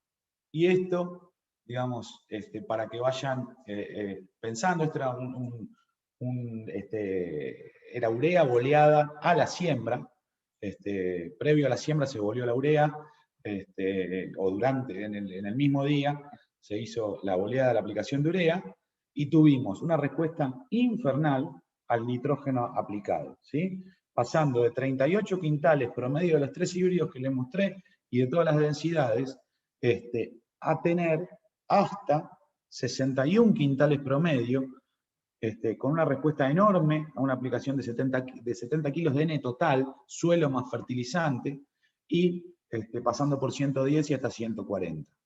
Para ir empezando a considerar los factores que hacen al posible negocio del maíz de segunda, yo les expreso este mismo gráfico como respuesta en kilo por kilo de maíz por cada kilo de nitrógeno aplicado. Si hoy un nivel económicamente viable sería obtener una respuesta de alrededor de 8-1 para comprar un kilo de nitrógeno y pagar la aplicación, yo necesito obtener cerca de 8,5 kilos de maíz, si no, no se justifica desde el punto de vista económico. Bueno, esta figura de barras, que es una escalerita simple, cuando lo ponemos en términos de eficiencia, nos devuelve esto. Es decir, hemos obtenido entre 20 y 32 kilos de maíz por cada kilo de nitrógeno aplicado. Los modelos más bajitos que usamos, 70 kilos de nitrógeno total. Digamos, piensen que el lote y la fertilización inicial, que esto tenía 80 kilos de diamónico, a la siembra alcanzaron 30. Le agregamos 40 kilos más para llegar a 70, 40 kilos de nitrógeno y nos pagó 32-1. Le agregamos 80 kilos más para llegar a 110 y nos pagó con 26 kilos de maíz por cada kilo de nitrógeno aplicado. Y en 140 apenas nos pagó 20 kilos de maíz por cada kilo de nitrógeno aplicado. Eficiencias que difícilmente encontremos en situaciones de maíces de primera. ¿Qué pasó con los híbridos y la densidad? Contó muchísimo Diego antes, queríamos chequear un poco en esta alternativa de segunda, si había una respuesta importante a la densidad de siembra, y si esa respuesta, como veíamos antes, puede estar siendo modificada por los diferentes híbridos evaluados, del más corto hasta el más largo. En términos generales, tuvimos los mejores rendimientos en bajas densidades, sobre todo en el caso de 9734, que fue quizás el híbrido que más se pinchó al incrementar la densidad, mientras que en el ciclo más completo, el 2738, no hubo una respuesta clara a la densidad de siembra. Pero por lo que mostró Diego recién, esto podría llegar a estar siendo modificado por el híbrido y el nitrógeno. Entonces pensamos, dijimos, bueno, a ver, si yo modifico la densidad de siembra, ¿cambian las respuestas a nitrógeno? ¿Cambiaron las respuestas a nitrógeno? No. Más allá de si una densidad anduvo mejor que la otra, el patrón de respuesta fue exactamente el mismo para todas las densidades de siembra. Muchas o pocas plantas, para rendir más, necesitaron más o menos la misma cantidad de nitrógeno entre lo que es suelo y fertilizante, que en realidad la variabilidad la generamos fertilizando.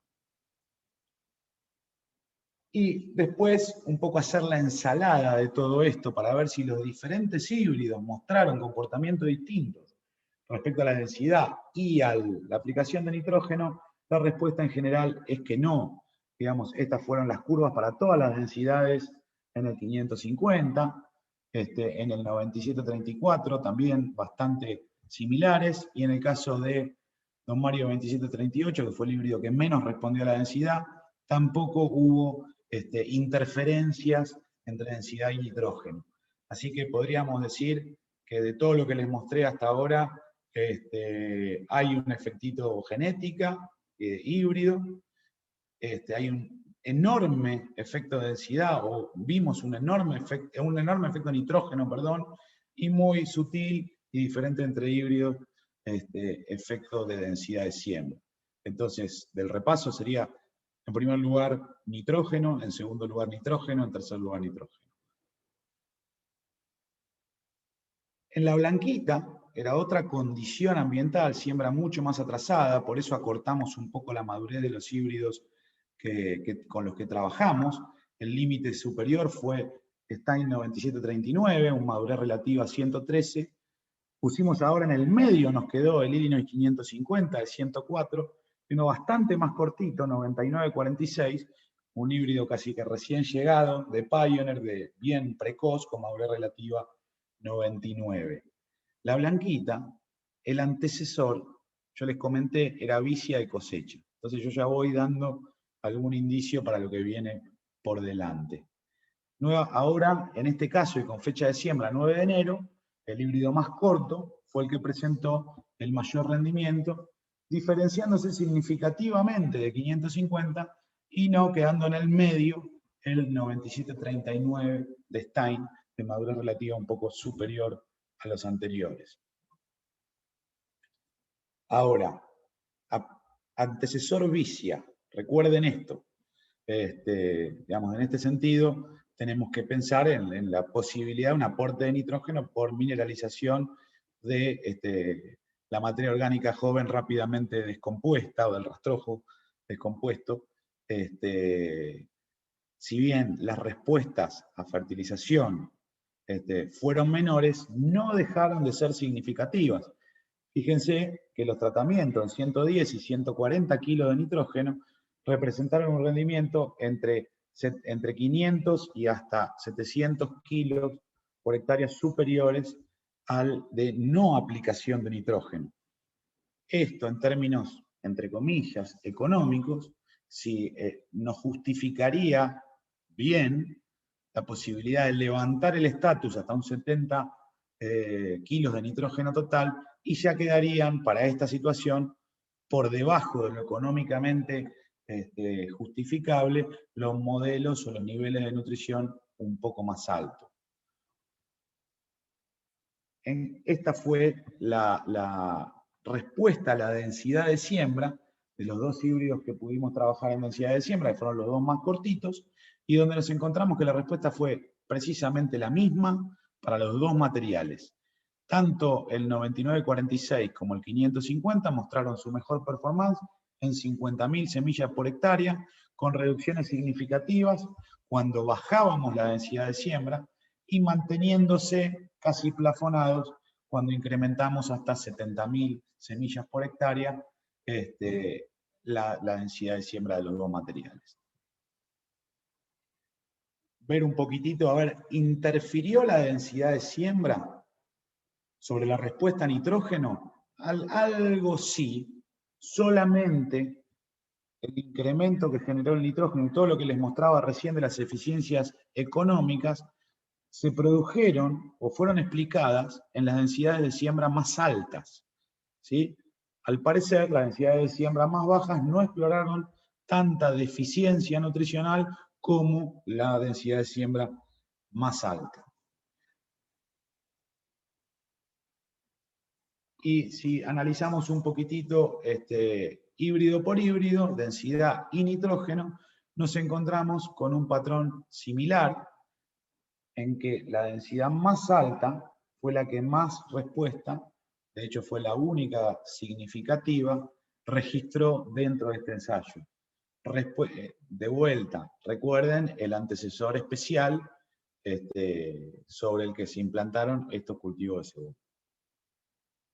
En el caso de la blanquita, y lo aclaro, el rendimiento de poroto Moon, que era sencillamente una franja para chequear qué rendimiento podíamos explorar, fue de 370 kilos por hectárea. Y si bien es un cultivo de alto valor, en este caso no se mostró como una alternativa viable como cultivo de segunda.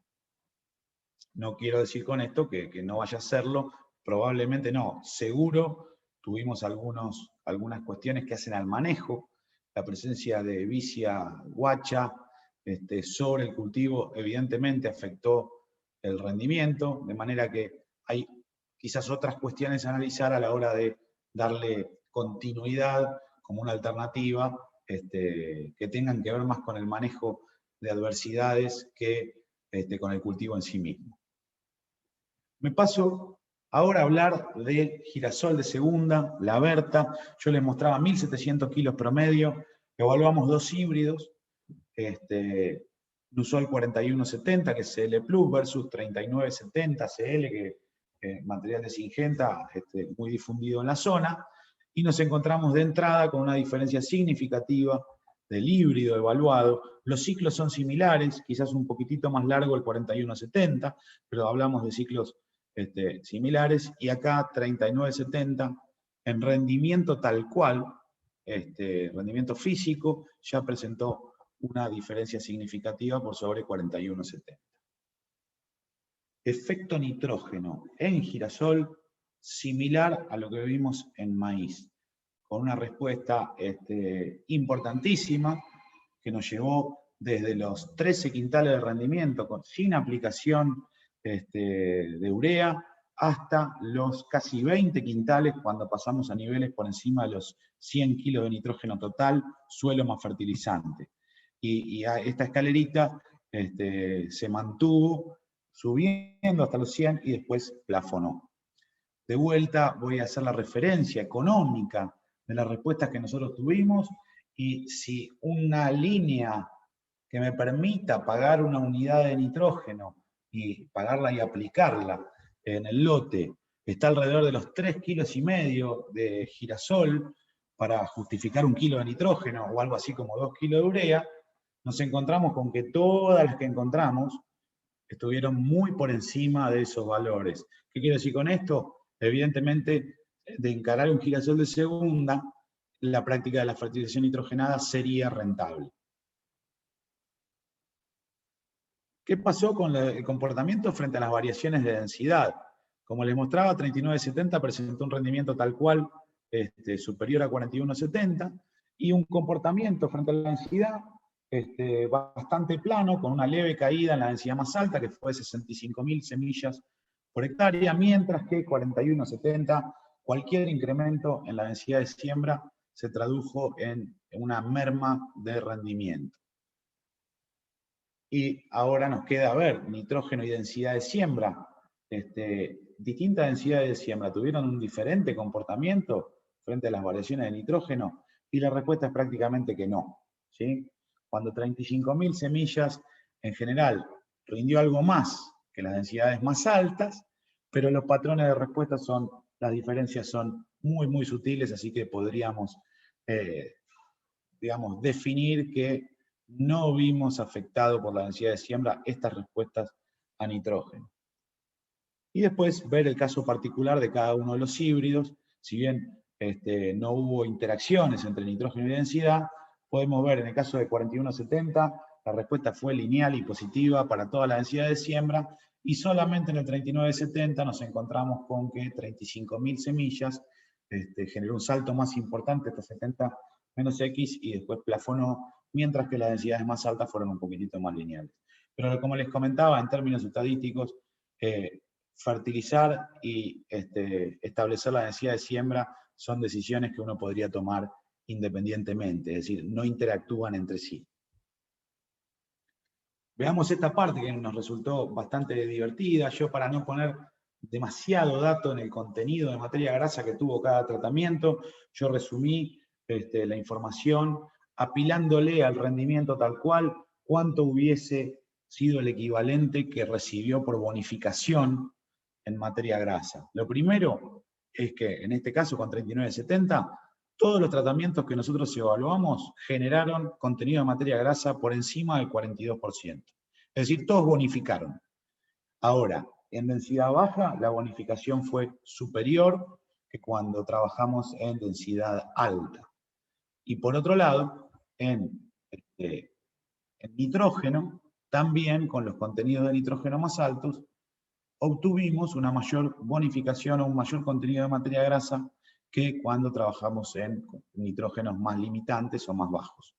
De todas maneras, el salto más importante se produjo entre 30 y 70 kilos de nitrógeno total, ¿sí? O sea, con la aplicación de 85 kilos de urea, ya obtuvimos ese salto importante en el contenido, con el aporte que genera la materia grasa sobre ese rendimiento.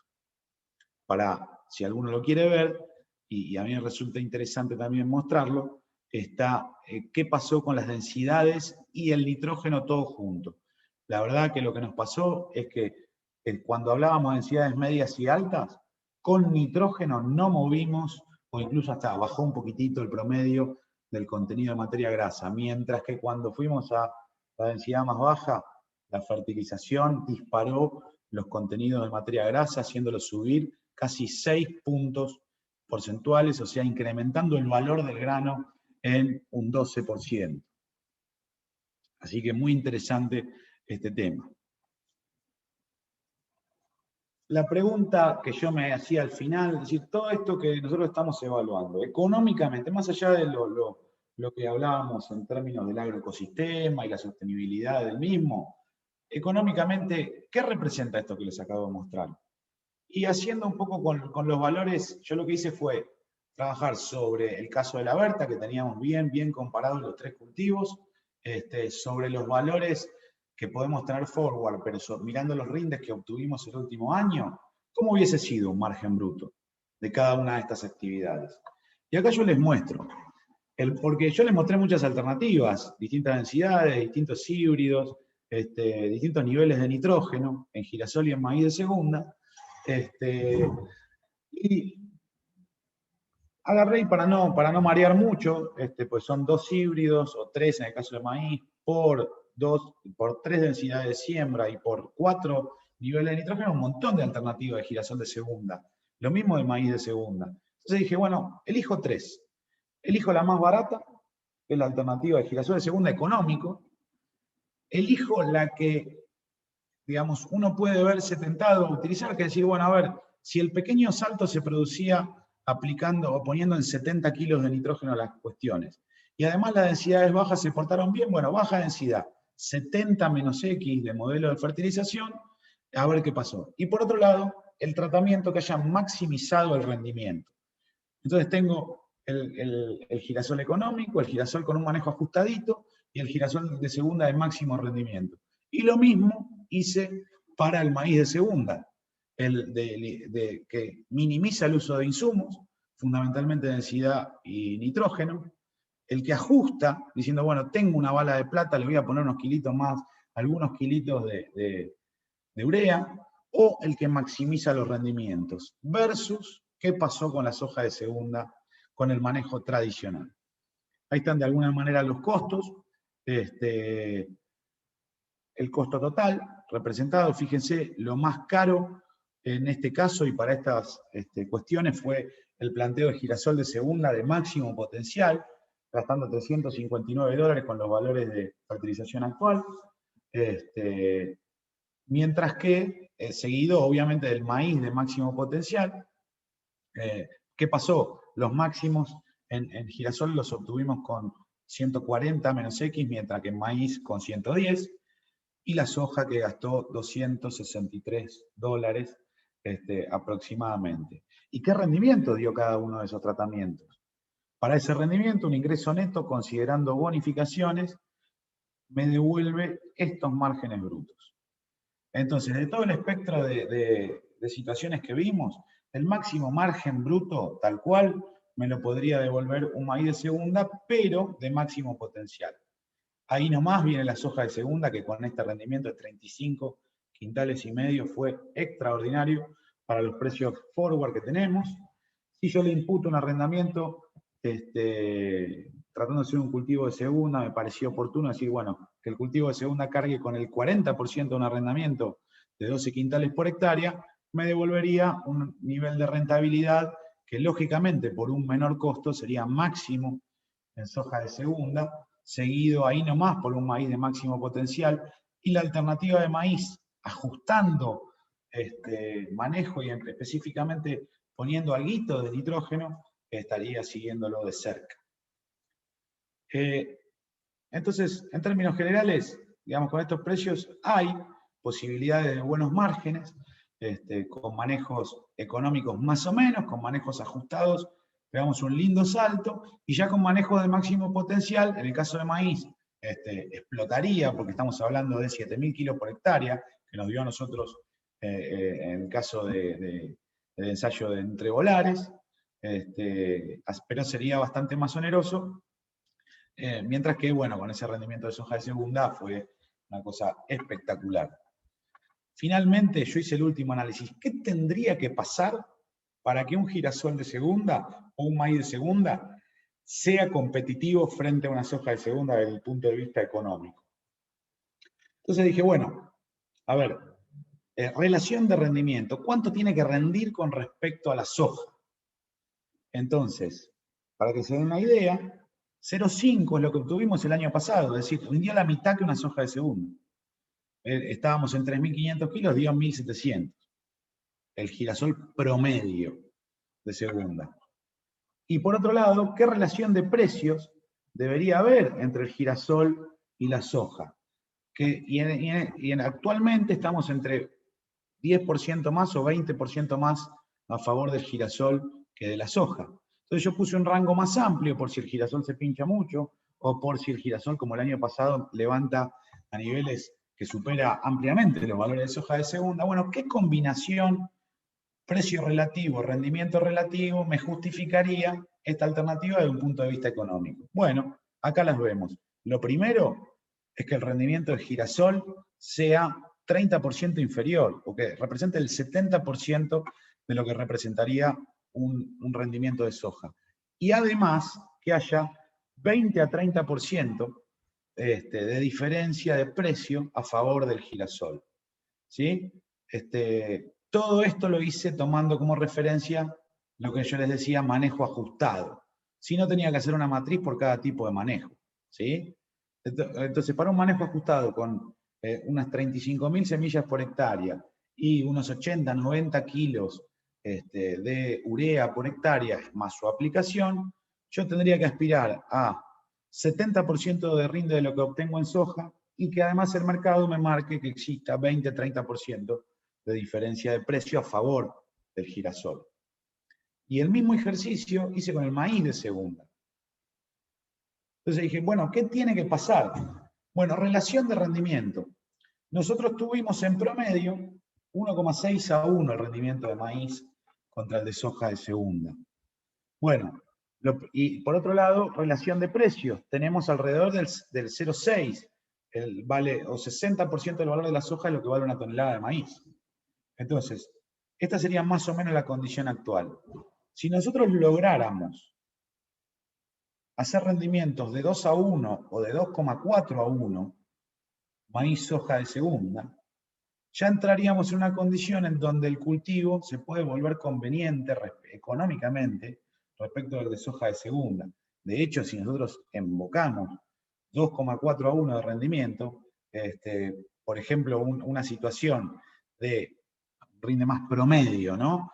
Que teniendo 2.500 kilos de soja de segunda, podamos obtener 6.000 kilos de maíz de segunda, el margen bruto, si los precios de maíz no se pinchan, superaría con un manejo ajustado, como les comentaba recién, el margen obtenido con una soja de segunda entre 40 y hasta duplicarlo.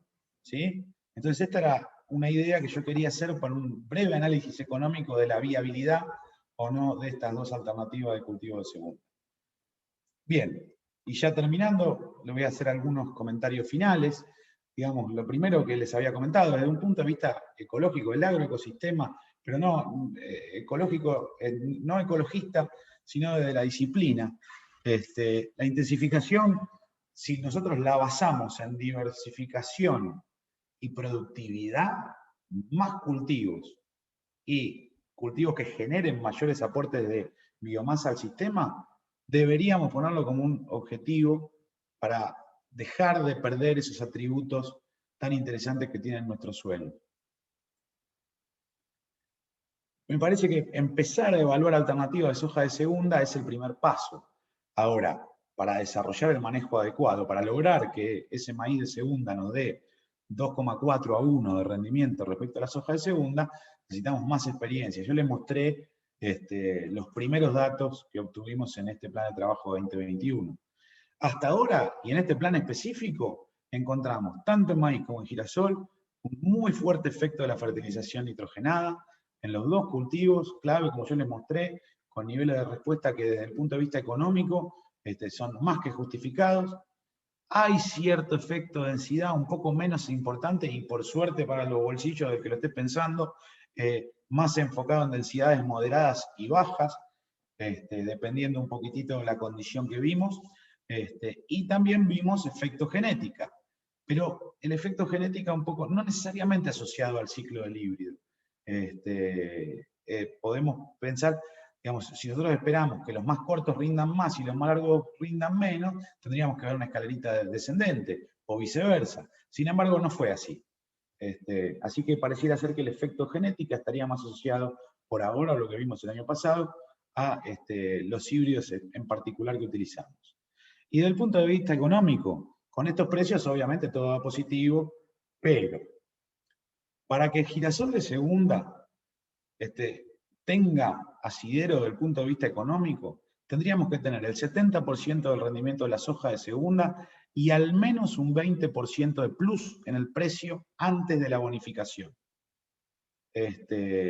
Así que nos pasó adentro del ensayo tener tratamientos con 70% de rinde y obviamente el precio del año pasado de girasol es mucho más que el 20% de plus. Así que decimos, bueno, vale la pena considerarlo y pensar en desarrollar herramientas de manejo para ya pasar de considerarlo a evaluarlo seriamente. Y por otro lado, para justificar maíz, desde la foto de hoy, la perspectiva que tuvimos, necesitaríamos rendimientos que dupliquen al de soja de segunda, con precios que no sean mucho menos que el 70% de lo que vale una soja, ¿sí? Que en este momento lo estamos viendo más o menos a eso, 190 y pico para 300 y moneditas, la soja estamos cerquita de esa diferencia de precios, los rendimientos 2-1 los vimos en el ensayo, ocurrió, con manejos ajustados y obviamente con manejos de punta también, ¿no? Las brechas en los mercados en este momento están cerquita de las que hablábamos recién, así que desde un punto de vista económico, el maíz de segunda valdría la pena considerarlo. Por cierto, estamos muy lejos todavía, pero dando esos pasos para ajustar los mejores manejos posibles. Así que con esto creo que termino lo mío. Les agradezco por la atención y estamos disponibles para consultas.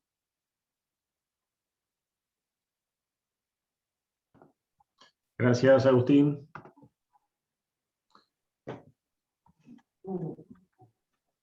Bueno, abrimos un minutito de preguntas, si las hay. Se fueron haciendo varias preguntas por chat que las fueron evacuando.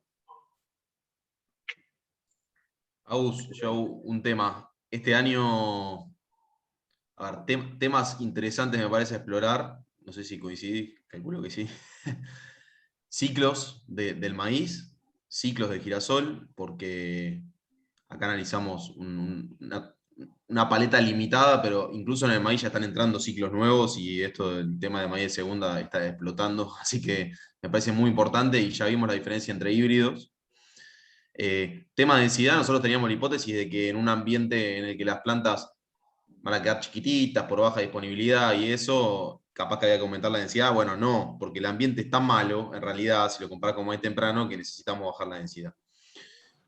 Y por otro lado, un tema que me parece muy, muy, muy, muy importante, que no lo hemos logrado capturar todavía, es explorar una diversidad latitudinal dentro de la región, porque los lugares del sur no tienen tan buenos rendimientos de soja de segunda como lo que vimos en la Berta. Entonces ahí el maíz podría, o el girasol, o no sabemos, podría empezar a ser más competitivo.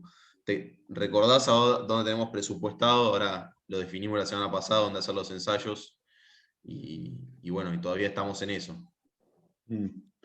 No, sí, la idea de vuelta es estar por, digamos, al menos 1 grado de latitud de diferencia. Entonces, el objetivo es volver al área Pico América como norte, y Catriló, Quenumá, Saliqueló, Garré, digamos, como posibilidades de latitud sur.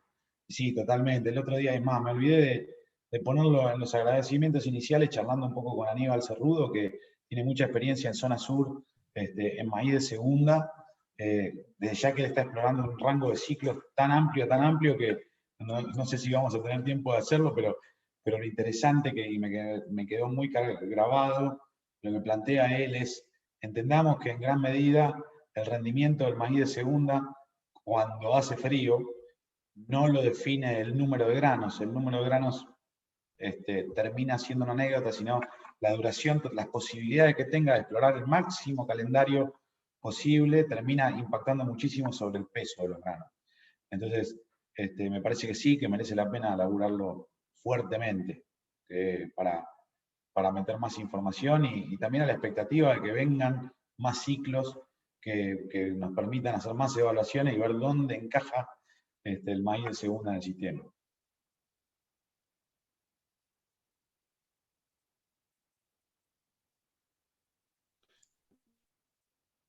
Bueno, no viendo más preguntas, muchísimas gracias a ustedes. Y para finalizar, agradecemos a todas las empresas que nos acompañan y dejamos nuestros medios de comunicación acá disponibles. Estimamos que la semana que viene estará subida esta presentación a nuestro canal para que puedan reenviársela a quien no la haya visto. Muchísimas gracias a todos. Gracias, Fabri. Abrazo para todos. Un abrazo. Un abrazo a todos.